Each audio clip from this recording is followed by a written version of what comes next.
It's time to wake up. Halloween is about to start, with lots of stories about ghouls being torn apart. When it comes to Joanne, no, you won't find no faults. But if you mess with the bull, you might get the shocks. It's time for Morning. It's Morning with Bill and Joe. It's time for Morning. It's gonna be a trick or treat show. It's Bill and Joe.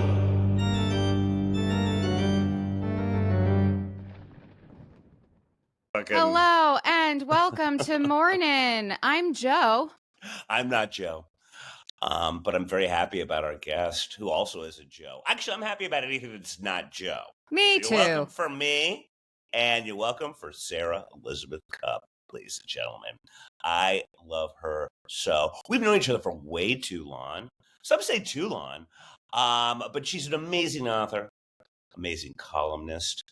You can see her nightly on Fox with regards to Battleground, which makes me, God, I wish we were taping earlier, but we'll get into it. Like, she makes me feel slightly better about a country that I don't feel very better about every night. But also, she's also hilarious and loves the pop culture, which is why you got to check out Off the Cup with, wait for it, S.E. Cupp.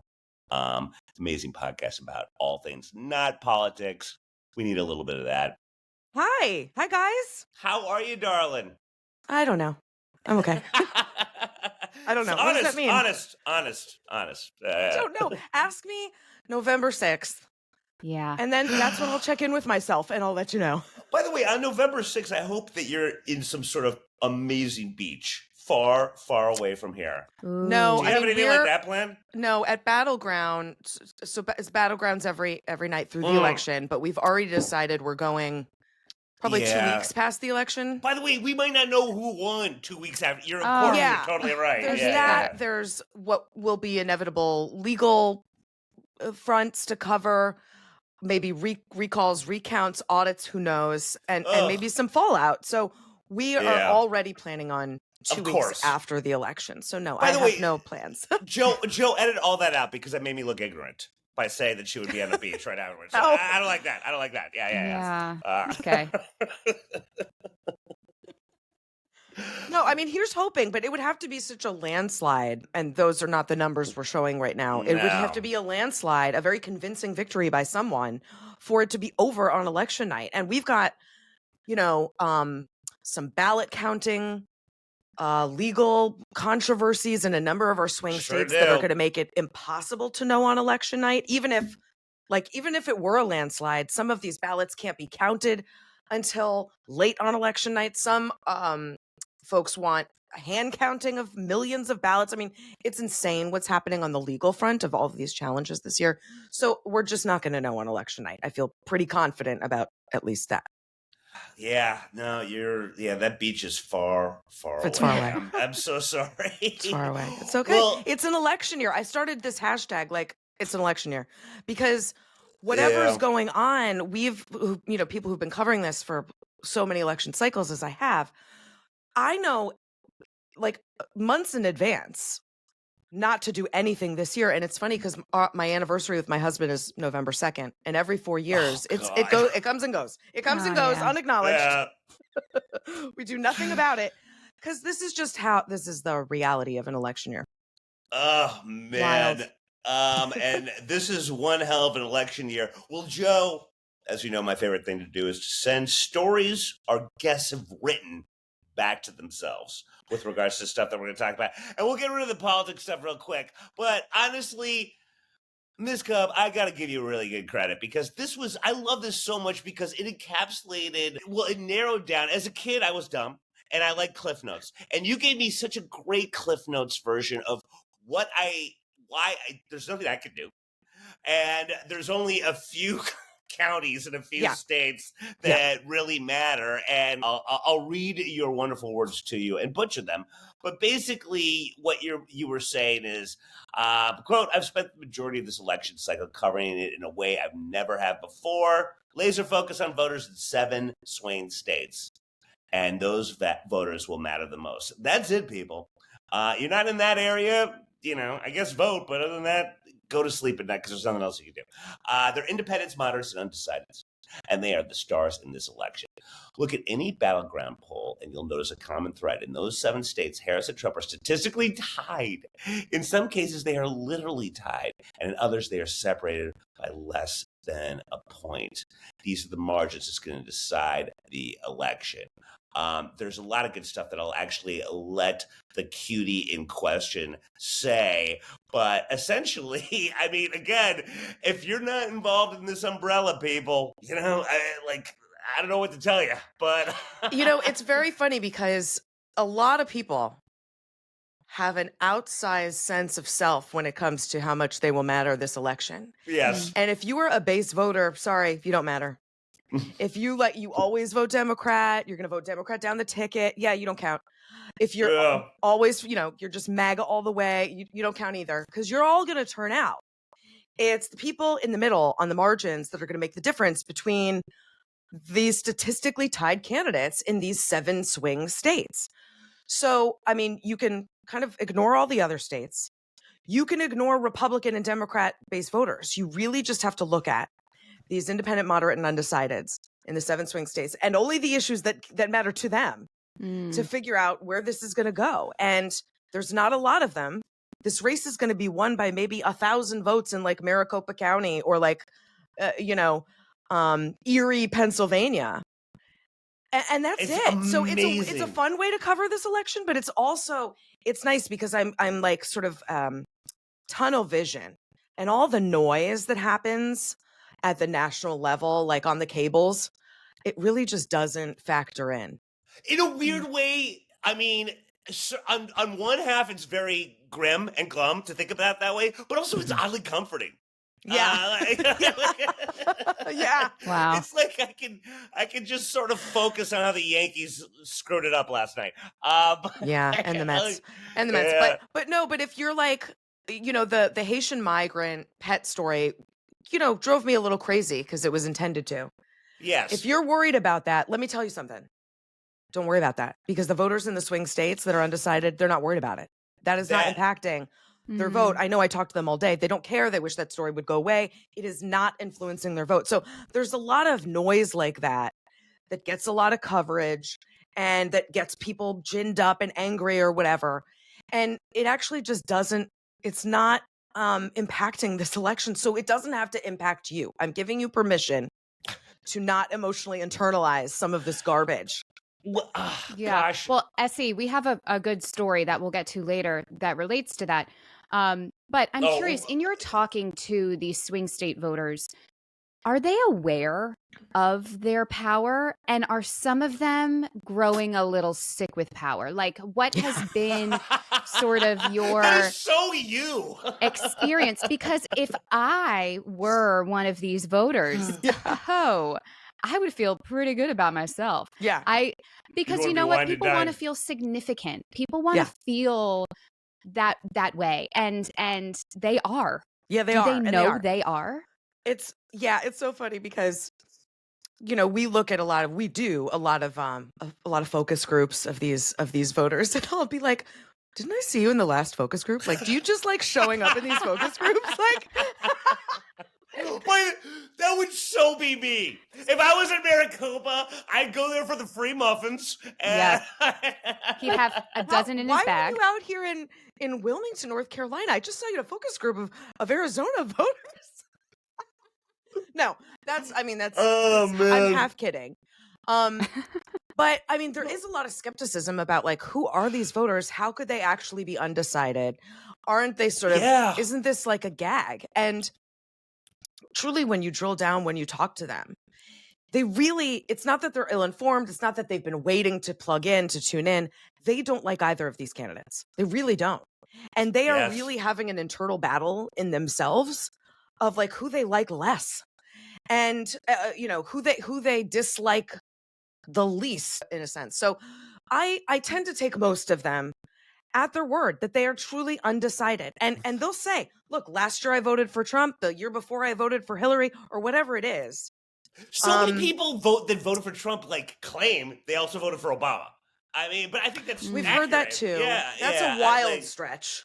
It really is. That's but, a wild you hear swing that on the all, spectrum. You hear that all the time. And it's just like Joe and I talk about this a lot too. It's just like, we are a country that can't have nice things. And it's just one of my favorite lines is from a very underrated movie called The War of the Roses. Michael Douglas. That's a fantastic movie. Who has underrated it?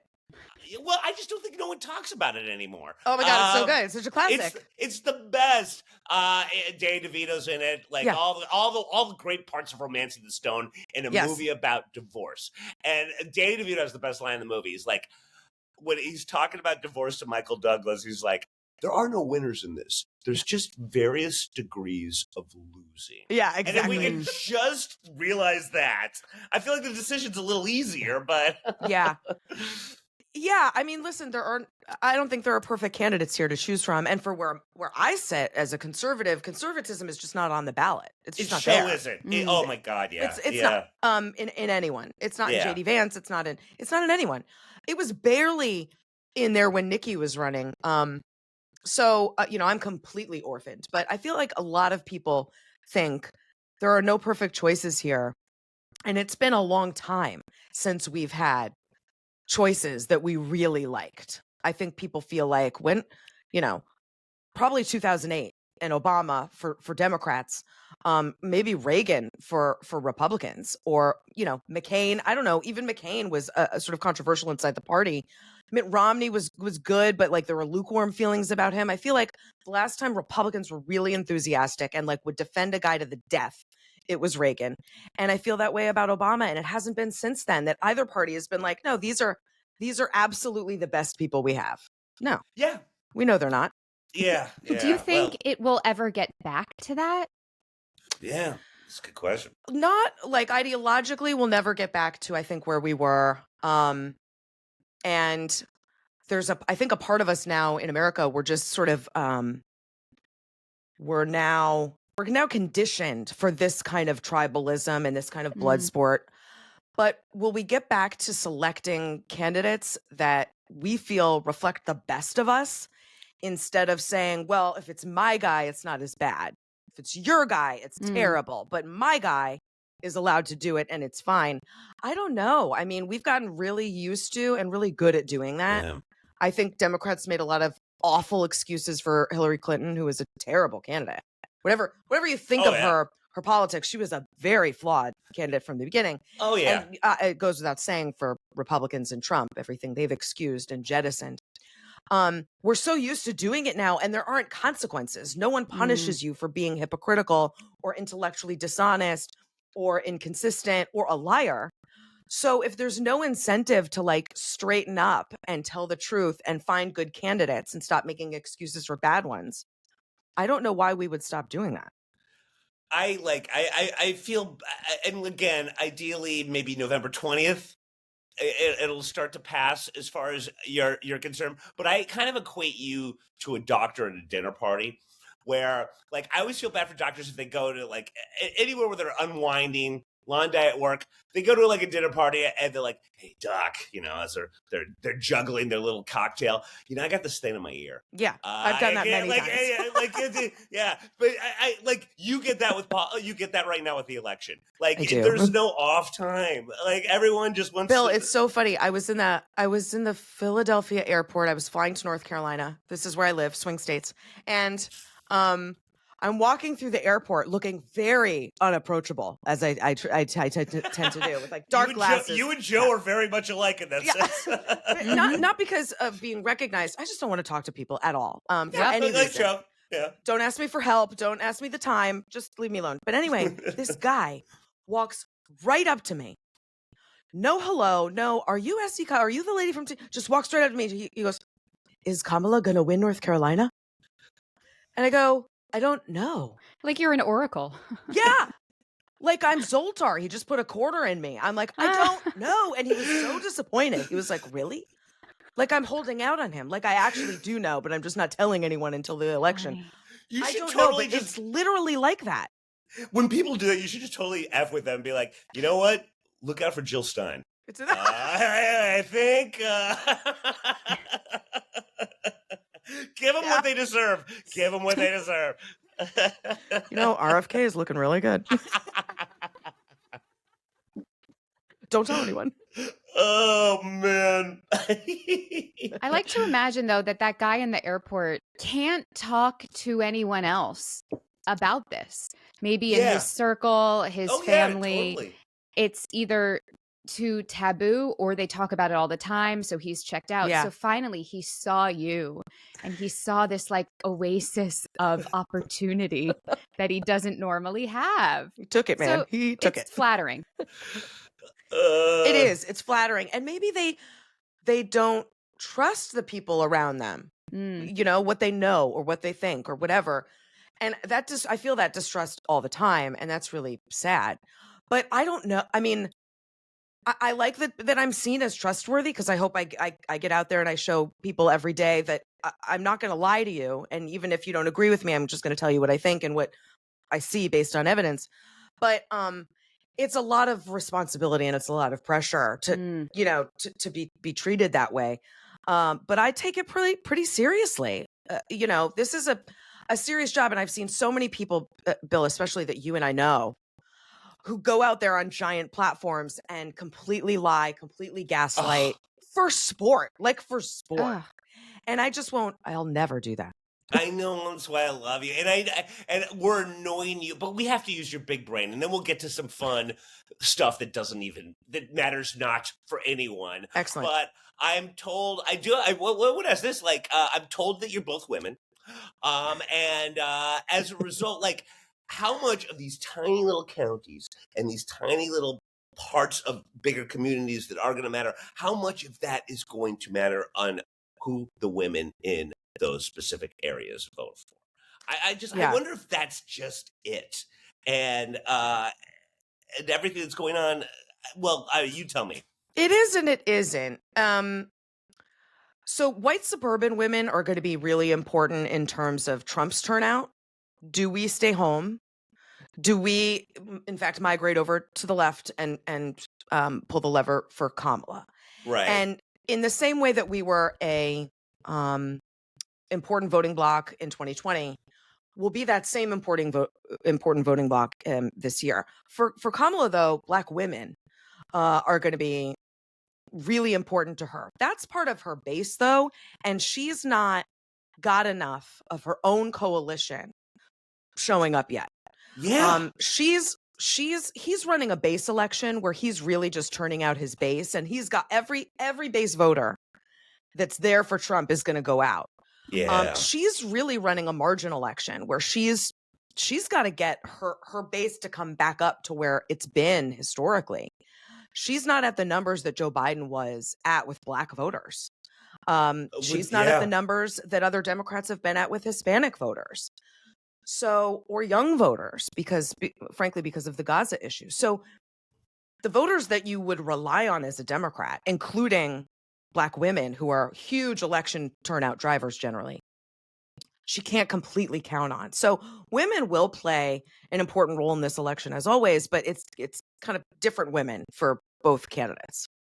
It's amazing too, Joe, because who knows if polls are more better defined and just overall a little there's some sort of scientific element to it that wasn't there when it was Hillary Trump.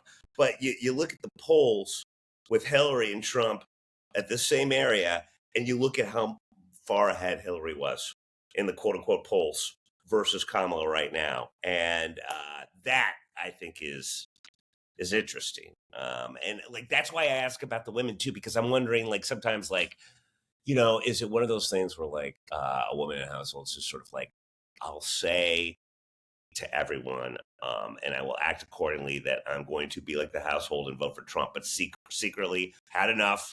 And when the thing's closed and it's just me and the voting thing, I don't like it, but I'm going to do Kamala. That's I wonder sometimes if that's what it's going to come down to. I think that's true of a lot of voters, not just women. I think for whatever reason. And listen, Trump is historically underpolled. And I know that inside the Trump camp, they are counting on that. And that's a big gamble. while the last 2 elections he was underpolled and overperformed, that might not be the case this year. We just don't know yet. And you know, internally, Trump's people are believing that will be the case again. But yeah, I think there's a lot of people that don't say and don't want to say who they're voting for, and for various reasons inside their own family or just publicly, or in their town or at work. So yeah, that's an X factor we can't really, you know, count on or decipher until like exit polling. Well, and SA, they might be, you know, feeling that way because they're sad. This is a segue. By the way, is it a segue if Joe has to tell you it's a segue? Do you need mental health? Call BetterHelp. Well, I mean, sort of combining now your areas of interest with politics and with your podcast discussing some mental health stuff. Oh, you really were going right there. I love it. Yeah, perfect. Totally. Okay, great. So the Washington Times has an article, recent article, Poltergeist. I love them for that. The election haunting America's mental health. Oh boy. I feel like that was a Gen Zer who maybe came up with that title. More than 6 in 10 adults say the belligerent presidential race has damaged their mental health. This was according to a Forbes survey that finds the strain has severed some relationships. Forbes Health reported this month that 46% of those responding to a recent poll reported anxiety, 37% complained of stress, and 31% said they felt fear as Kamala Harris and Donald Trump head for Election Day on November 5th. 19% of survey participants said they feel the election has impacted their friendships. 8% said that they've fallen out with people like their aunts, uncles, family members. 6% said it described their bond with their parents, falling out with their parents. While most survey participants reported negative emotions about the election, baby boomers and men were less likely than younger adults and women to report mental health problems. No kidding. It's not surprising. Not surprising. I'm right here, guys. Small numbers I'm right here. reported positive emotions. 27% felt optimistic. No kidding. 22% were excited. 16% expressed happiness, and 12% felt relief. I feel like we need a dictionary for some people about what these feelings mean. Again, men more likely to experience positive emotions. Essie, what's your take on all of this? Positive. Yeah, I mean, we've actually done this a number of times on Battleground where we've talked about this anxiety. It's real. And it's not surprising and it's not hard to understand when you turn on the news and people are saying, well, it's the end of democracy, or well, there's going to be riots in the street, or well, you're not going to be able to do XYZ things that you want to do. Some of which is true-ish, a lot of which is just exaggerated hype. It's we don't know what's going to happen. It's a lot of fear mongering, and I believe that people are genuinely afraid.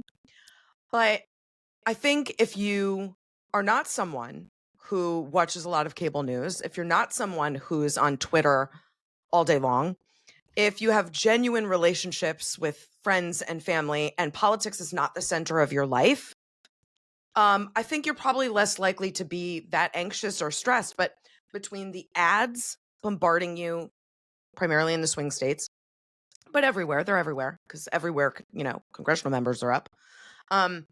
And if you're watching the news and if you're kind of plugged into this election and you're listening to, the garbage that comes out of Trump's mouth and the nonsense that comes out of Kamala's mouth sometimes, I mean, you can really get frustrated and feel like super anxious, and the life is going to change no matter what, and life is awful now because people are telling me life is awful now, and you should be afraid, and crime is awful, and immigration is awful, and all these things, crises that cannot be solved.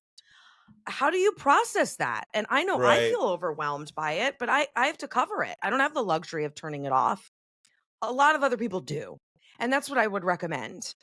Like I said, this race is really tight. you are probably not involved in it.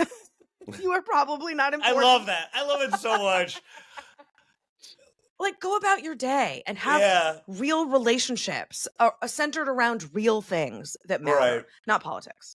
Well, I like to both of your points, like in a weird way, and I'll be interested to see how this works with you guys' families, but like in a weird way, this has been a really, I hate to say easy election for my family. Like, I love my dad, my hero, Vietnam vet, the whole bit, diehard Republican. Never voted Democrat in his life until he voted for Hillary.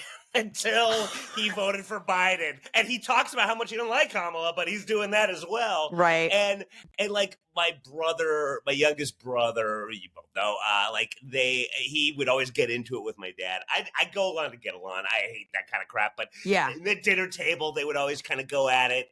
I think Douglas is a little bit like that with you and his family, Joe. But now there's like not a whole lot to like go back and forth on because everyone's kind of on the same page. But that's just nice.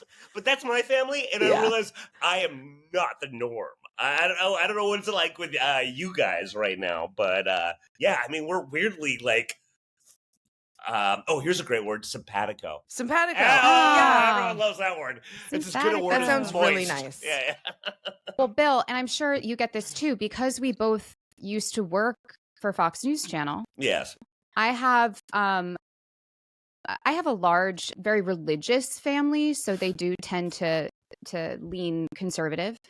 And Aunt is a nun, I believe. What's that? I said aunt is a nun, I believe. My aunt used to be a nun. Now she runs a retreat house. My uncle is a priest. Yes. But a lot of my family members, I think that I have a similar thinking just because I worked for 2.5 years in what I felt was entertainment news. That's how I viewed it. Right. And I do not actually, lean that way.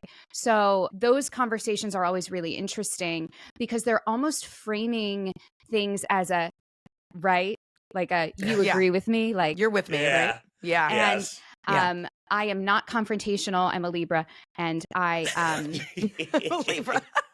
Yeah, right. We really need the swing state voters to be Libras. I'm just like, yeah, that's wild. Yeah, crazy. Yeah. I'm just saying things without actually saying things just because I don't anything I say is not going to change minds. Of course. It's just, I don't There's no point to it. There's no point. Yeah. And then I try especially to just for like change peripheral family members with whom, like, maybe you see them once a year. Right. And you still want to like them and you want your kids to like them. And like, there's no point in like, really getting into it. None. For the once a year you see them. You're just like, totally. Yeah, totally. I'm with you. But SE, like, how is there any other way to like bridge those gaps or like come Thanksgiving, when we're weeks after the election, if we're still in the thick of it? Yeah. Oh boy. What do you suggest people do in those situations? Or if they are feeling like stressed or anxious about it, like what's a good way to cope? Listen, from the mental health side, because I invest a lot in mental health and I talk about my mental health, I'm protective of my mental health. I would say, do what you got to do to protect your mental health. Like if that means canceling the family gathering because you don't want to be around it or removing yourself from it or that's a great point. Creating some boundaries at the dinner table for yourself. I advocate for this all the time. Do what you need to do to preserve your own sanity. But if that can't include removing yourself or setting boundaries, then, you're going to have to tune some stuff out. I would just tune some stuff out and realize like everyone's living their own life and the way they're living and the things that are bothering them, you don't have to absorb it.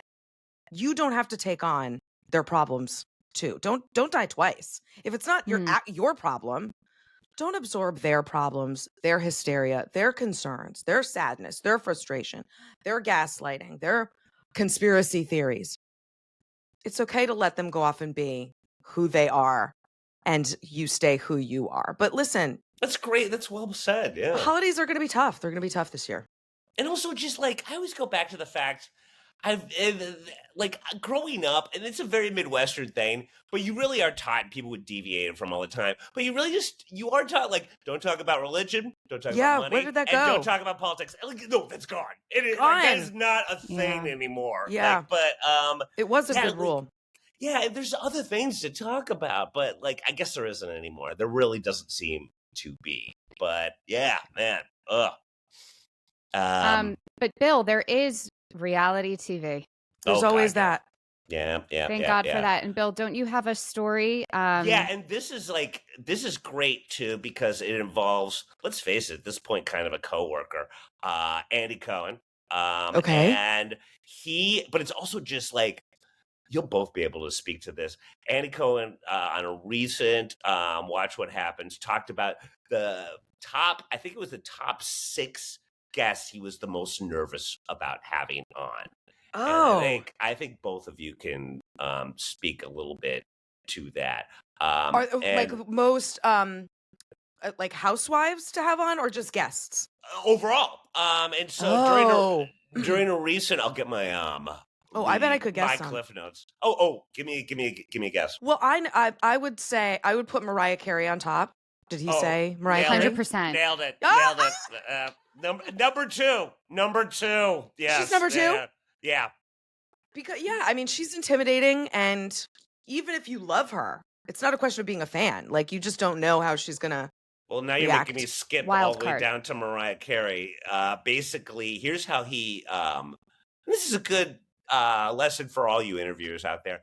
He made things less nerve-wracking for himself and Mariah Carey, where he switched his position in the studio so as to give her the good side that she wanted. That's what I mean. And that was in 2018, and then that ended up making the show go okay. A lot of them are Real Housewives. A lot, like, I like some of Bravo. I've never really gotten into the Real Housewives because I know I would love it, and I just don't need that in my life. Are there housewives on this list? Oh yeah, Elsa. I know Patton. my top one that I would be terrified. I don't know that I'd even want to do Watch What Happens live with her. I'd be so afraid. Okay, give it to me. It's a show airing right now. Yes. Is it Mary Cosby? Yes, that's number 1. That's amazing. She's in very similar ways to Mariah Carey. She is just, I respect, okay? Because this woman, she'll say fucking anything. Am I allowed to say that? I gotta watch this. She'll say anything, and she cuts to the core. And Andy is not spared. Like, Andy would not be spared from this. Just because you're not in her cast. Like, she'd come after me. She'd come after my family. I mean, she's just ruthless. So I'd be very scared of her as well. Good for her. She's in Real Housewives of Salt Lake City. Yeah. You assume Mormons are nice. She's not Mormon. She's evangelical and a church leader. A church leader. Then all bets are but off. she's so fun to watch, Joe. I love watching her. But I would be very scared to interview her as well. You know, when I first scanned this, all I saw was Cosby. I'm like, oh yes, well, Bill Cosby, that would be a rough. Bill Cosby is on the list? No, it was Mary Cosby, but I just saw Cosby, and I'm like, oh, that would be, yes, there would be a lot of questions there. And then I realized, oh no, it's Mary M. Cosby. Yes, no relation. I don't believe there's a relation there. Yes. No. And then of course Oprah. That makes sense. Just nervous wise. She's Oprah. Yeah. Okay. I get that one. Of course. Well, now in a lot of these, Andy kind of does to himself. He was like, I love his Woodward and Bernstein outlook on his guests here. He had Shaquille O'Neal on, and he said, "quote I wasn't sure I had the balls to ask him how big his dick is. Nevertheless, I persisted." As if this is like the Pentagon Papers, and that this has to be a question. Has to be a question that must be asked. And I guess Shaq was like cool with it, but then apparently he never asked to come back on to the Clubhouse. Okay, I wouldn't have gotten that one for sure. Yeah. So we've got 4. Who's the 5th? Elsa Patton is one of them. Marisol's mom. Okay, from Miami. Okay. Well, Miami. She's passed. Yes, but he was nervous about like just getting because I guess she was older, and he was nervous about getting her to the studio and stuff like that. So it's and more of she's a that big kind of- personality. I could see that too. She wouldn't have been intimidating to me, but I get that too. Oh, that's a great list. Yeah, all of it surprised me. Okay, so now we have to go through our own personal lists. Yes. Oh, good call. That's all I was. That's the whole. Bill, I setup can't right imagine there's anyone you'd be there. Oh my god, yeah. nervous to have on. Like who? Well, they always say never interview your heroes. I disagree with that because, like, I've had some relatively good experiences, but I was very nervous about that. But I want to hear, before we get into my dumb stuff, I want to hear from your guys' end, like, from both of you, who were some people that you were a little skittish about. And it could be anywhere across the spectrum. For me, it was back when I was doing Gutfeld Show, and it was before the 2016 election. And we got an interview with Trump. Mm-hmm. And Greg and I first had like a big like production lunch at Del Frisco's with like other producers and bigwigs because this was a big deal. So that was like making me nervous. To me, I'm like, it's another person. I view everyone just as another person that I'm just going to chat with. But when everyone else makes a big deal of it, that's when I get nervous. Sure. Yeah. And so then Greg and I went to Trump Tower and we interviewed him, and it went really well. It was like really easy and kind of fun. Mm-hmm. This was even before he had announced he was running for president. So it was That's all right. like low stakes for him. So, but yeah, it was just the way everyone else was putting so much sort of weight on it that was making me nervous. Yeah. But now after the fact, I'm like, that was pretty cool that we did that. Well, I remember asking her, I think probably multiple times, so when did Trump hit on you? But I really realized early on that, of course, Trump did it because she's a brunette. So it's just like out of his, not even in the tunnel vision. Yeah, maybe. Essie, what about you? I've been nervous. I also interviewed Trump. I don't think I've been nervous to interview anyone. There are people I would be nervous to interview. Martha Stewart. That's good. Ricky Gervais, just because I love him so much, and that would show. I'm like, I don't get starstruck, and I'm very professional. You guys have a very similar outlook to life. You and Ricky Gervais. I mean, he's like sort of I like to think we're very similar, but he's just much more talented. But I'd be it would be hard for me to be professional in that situation. I'd feel the same way about someone like, I mean, my idol growing up was like Nora Ephron. It'd be hard to interview someone, she's passed, but it'd be hard to interview someone I really loved. And I haven't done that yet. I mean, I've interviewed a lot of amazing people, but no one I've just been like really attached to emotionally. I haven't done that yet, so we'll see. And part of you thinks that you have to sort of separate yourself from the idolatry, which you can't really do. Yeah, and like, but it's very hard to do that. And no, you're absolutely right. Yeah, that's nerve wracking. I've been interviewing some very famous people, and it's been fun. It's been so fun, and I'm not nervous to interview any of them. Not that they're not huge and important; they are, but they're just not. I'm not emotionally, have looked up to these people for my entire life. It's just not there. So that's easy, and it makes it just fun and entertaining for me to be in that seat. Yeah. Who of any of your recent guests has sort of surprised you as to how they were, their answers, overall ethos? I don't think I used that word correctly. I've done like 25 of these now, or like in the can. I think only 3 are out. So I did Josh Gad first. He's a friend. That was easy. It's talking to a friend. He's great. He's so wonderful, and I love that. I did Josh Mankiewicz, who I didn't know, but I've always liked, and his voice is so cool. Loved that. I did Henry Winkler. He's also a friend. That was just a great conversation. Who doesn't love the Fonz? Man. But I think by all accounts, he's like the nicest person that ever lived. Nicest. Yeah. I mean, he calls me kiddo. I like any older man that calls me kiddo. But I did Paul Stanley of Kiss, and he and I had known each other just like on Twitter, and we'd bonded sort of over our love of musicals, Broadway musicals. Of course. And I just didn't know what I was going to get with him. He was so zen, calming, soothing. It was like a therapy session that I didn't know I was getting. At the end, I was like, what's your rate? Like, what do I pay you? You know, like, do you also, prescribe drugs?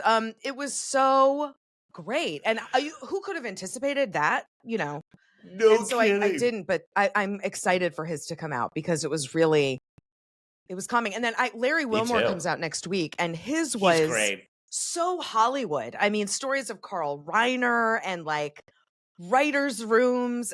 That was very cool because I love like inside Hollywood. Oh, and yeah. So that was fun too. Larry has a very calming voice as well. He does. Too. He's great. Yes. I adore him. And his was like full of Hollywood stories, which I wasn't expecting either, but that was great. Well, I you know what? To the polar opposite end of the Kiss Nation aspect, I've interviewed Gene Simmons. Yes. And he is not zen. Right. I did not feel good about the situation, or I worried about the waitresses that were serving us in the bar. Oh boy. Yes. I can see that. Oh God. We'll talk off camera. Was there anyone else, Joe? You don't get really rattled that much. No. You know what? I was very excited when we interviewed from Boy Meets World. Oh. Why can't I remember her name now? Topanga? Oh, No. no. She now does porn. I prefer to call her an adult actress, Joe. She now can you please do the does work? adult films. Oh, I don't know. Thank you. Okay. Yeah. Oh gosh, I'm so mad at myself now. Oh, it's oh God, I've forgotten too. Redhead. But It's a cool I thought name. I thought you were gonna mention the star of Boy Meets World. Who hit on you? Oh, Ben Savage? yeah, but Yes. I never interviewed him. I did a pre-interview. We met at a bar. You sure did. His idea. I was trying to get him on Red Eye. He told me at the end of drinks that the network would not allow him to do that. Oh, which she could have told you before. But no. I wasn't like nervous for that either. But yeah, I understand totally what you're saying, Essie, when it's someone that you really like. Like if I were given the opportunity to interview John Mayer, I don't know that I would want to. Oh, that's her here. Right. Yeah. Because I think it's one of those like, do you really want to meet your heroes? Because Yes. And what's the definition of this going well? Like, yes. Yeah, That's and true. as an interviewer, like I don't like any politicians, so that's not hard. But like in that setting, I'm meant to hold people accountable. When I'm interviewing like a celebrity, it's not my job to hold them accountable. So I'm not really asking as a journalist, but isn't it my job to ask some questions that like a friend wouldn't ask? So I get all in my head about like what I'm meant to be doing in that moment.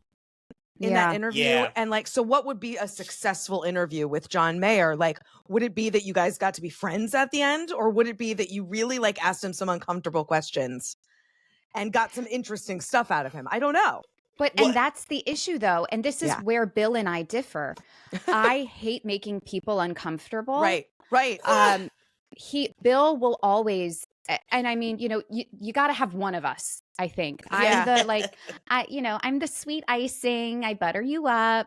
And Bill is the one who asks the insane, like not insane, but just like uncomfortable, right? But the things that should be asked, exactly. There's the opportunity for it. Let's see if we could get like breaking news. What do you mean by napalm, John Mayer? Like, right? But like, you're not. I hate that I know that you're talking about that. Jessica Simpson. Friends after that, like. Oh yeah. It's tough. Yeah. Well, by the way, this is to the degree of how out of her head Joe would be when she goes to see John Mayer concerts. She thinks about what she's wearing to what if John saw her and like how would he think how cool she looked? Like should she wear too much John Mayer stuff? Like are the sneakers yes, like, I care that. But I don't care. That is all going on in Joe's head. Every concert I went to as a kid, I was convinced someone was going to spot me. Yeah. Maybe pull me on stage. Maybe I was going backstage. Oh, every concert. I could be in the balcony. I was convinced. Yep. And you have to dress accordingly. You don't want to be caught off guard. Yeah. So good. Well, all right. I'm going to do a patented crappy Joe segue. It's not even a segue. I have one other Andy Cohen thing, and this is the most recent interview he did. And I'll be very interested in both of your thoughts. All right, I'm going to butcher this guy's name, but he's in the Lyle and Eric Menendez story. I don't know if he's playing Lyle or Eric. Cooper Koch or Coke? Cooper Coke? Okay. One of the actors, Andy Cohen, and this is like one of these questions that only Andy Cohen can get away with. He was on Watch What Happens earlier this week. He plays Eric Menendez in the controversial Netflix series. And Andy Cohen closed out the episode of Watch What Happens by naming his top 5 full frontal moments. Wait for it, ladies, for dudes.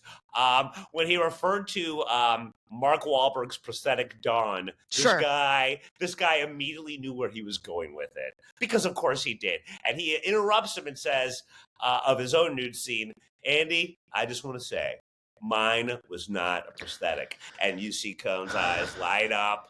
And he's just like, well, that was going to be my next question. Congratulations to you, Mr. Cooper. Wow. You are very blessed. And then they talked about, I have a clip of Is it. there some kind of like gay carve out for these kinds of questions where yes, I would say yes. My God. But to your point, I would say, and this is another word that I don't know if I'm using correctly, there has been a propensity of full frontal male scenes these days that was not a thing when I was growing up. And I believe it is for much more the male audience that enjoys it than for women. But you guys Joe, tell me. I'm sure I don't want to speak for you.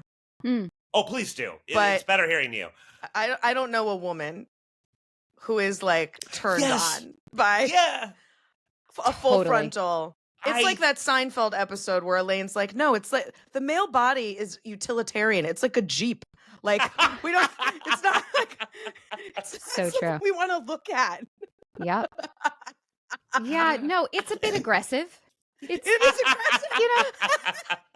Yes. So true. It is not for us, I think, right?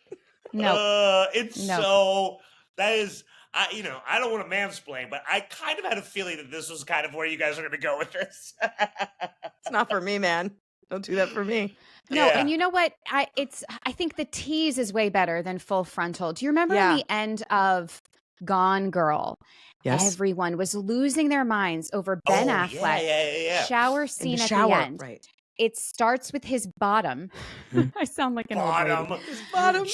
Joanne Ma, cue it starts with his bottom, and then he does a slight turn, and everyone's like, did we see a little bit? Yeah. Did we see a little bit of the pecker? I don't know. And everyone's doing it in slow-mo and trying to catch it. It's the tease that's way more exciting than just like, here it is. I remember, to that exact point, I mean, I have a vivid memory of American Psycho Christian Bale's workout routine where he's mostly naked, but it's all from behind. Yes. And then the shower scene. And I'm just like, that is interesting. Oh, that's interesting. Young Essie was like, that. Maybe that was the first naked-ish male body I had really seen. And it's a good one. It's a nice one. But like outside of that, and I'm glad I didn't see any more than that. I'm very glad because that would have ruined it for me, actually. First of all, you're part of the problem. Way to give me unrealistic body ideals. It really did. It really did. All of that. But also, I would say the big takeaway here is that Joe's terminology for body parts is bottom and pecker. These are her words. Yeah. I like it. Again, the least aggressive words I can use. It's very you. It's very you. But I do also love that both Essie and I were talking about Gone Girl, which is like a crime thriller. Yes. And American Psycho, which is like again like filthy. Yeah. Yeah. So you know that's female brain. That's what turns us on, guys. Yeah. That's very on brand also for both of you. But you're not the only one that likes a little murder mixed up with your. And we're not going. I mean, Joe, did you go see were you excited about Magic Mike? I have never seen it. Me neither. That's not for me. I don't know who. No offense to those women, that is not for me. at all. I've never seen Chippendales. I don't want to go to an all-male review. I don't want dancers at a bachelorette party. Absolutely not. Yeah, so what you're saying is you're liking a guy that looks a little bit more like he could be a lesbian. Maybe on the bottom half of 40. I'm liking where this is going. Often confused for Billie Jean King. I like a bigger guy. I know you do. I like hairy. You like a manly man. Yeah. I like a bear. Yeah. Yeah, you do. 100%. And I found one, which is great. But that's always sort of been like the Russell Crowe, you know, like that's kind of been where I live. That's Joe's sort of into the woman in the mirror. That's really what she gazes at 24/7. Yeah. I feel like that's the only thing that you've ever, to a concerning level, I would say. But yeah, I would say that's sort of Joe's type. There's nothing wrong with that. Yeah. Well, speaking of loving ourselves, Essie, we love you. Oh God, what a blast! I miss you. Yeah, this was fun. You. And give us again your plugs and promotions. Where can everyone see you, hear you, read you? Well, now through who knows when, I'm on Battleground on your local Fox affiliate. It's really great. Thanks. It's a fun way to cover the election, and it will not drive you crazy. If you want to just be informed and not lose your mind, Battleground is a great place to go. I'm also still on CNN. You can see me there. And you can read me in the New York Daily News. And then Off the Cup, my new podcast, is also a break from politics. I just talk to like celebrities about their careers and their mental health. So it's really a nice escape. You can go to iHeart for that or anywhere you listen to podcasts. Amazing. And I mean, you know, just check out some of her clips when she's been on Watch What Happens, because that's fun too. And I'm doing that in December. Watch What Happens live. Nice. Oh, that's awesome. Yeah, I love she kills on that. Thank you. That is always fun. Bill, where can everyone walk and see you? Oh, yes. If you go onto Bowery Boys Walks, that will direct you to the Turtle Bay tour. And please come so I can keep doing them. And now, wait, for the best part of the show.